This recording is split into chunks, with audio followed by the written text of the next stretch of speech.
Hey Naturehub, I wish you could see it. There was a rainbow going around this full moon, and on the other side we have a beautiful sunset. I'm here in Florida, and I'm making a video that I never thought in a million years that I'd be making.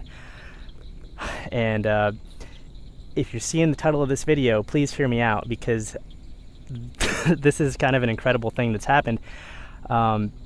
And I'm not advertising for anybody in saying this. For the last few years, up until about 6 months ago, I had been having all kinds of joint issues. I thought maybe it was because I'd been a runner in high school, and turns out it was gluten.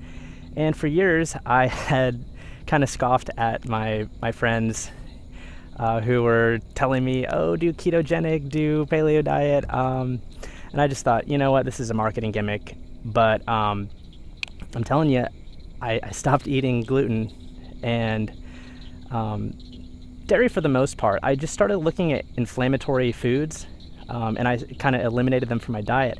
But I noticed something interesting was happening with gluten, where it would make my jaw specifically tighten. Okay, these joint symptoms were getting worse and worse, which is why I started, experimenting with my diet. And at first I thought, okay, it might be just alcohol. Well, I cut that. Grain-based alcohol seemed to be worse, but the problem kept happening. I couldn't bend very far down. I would just randomly have, these TMJ symptoms. I'm thinking, oh my gosh, I got to go to the doctor. Well, because I had cut all that stuff out, I started feeling great after about a week. And then I thought, you know what? I'm just going to slowly add some of these things back in and see, what happens.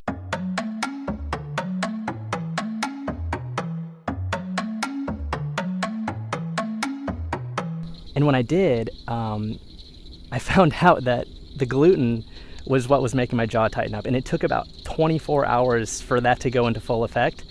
And as a teacher, that's a really, really bad thing to happen. So I was like, whoa, gotta figure this one out. So a few times after that, I accidentally ate something with gluten in it, and it did it again.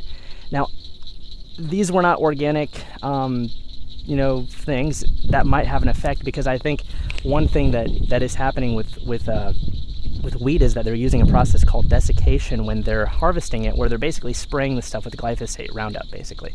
All that poison is getting processed in with the wheat, or at least a lot of it is. And so, that's going to be causing some pretty bad issues. It's toxin. But aside from that, if you're having joint problems, try just cutting gluten out. I thought about maybe just trying organic stuff, organic gluten, but you know what? My symptoms were so bad that I'm not even going to risk it. But how many people out there were having, joint problems? I just challenge you, go a week, don't eat gluten, see what happens. I'm not trying to sell you anything, but I feel obligated to tell people my story, because it's pretty ridiculous. I always thought the gluten people were the crazy ones, and now I'm one of those gluten people, or the gluten-free people, I should say. Anyway, Naturehub, it's been great talking to you, and I hope you read the whole article of my experience. You'll see a link below in the description. It'll take you over to the whole thing. All right, guys, catch you later.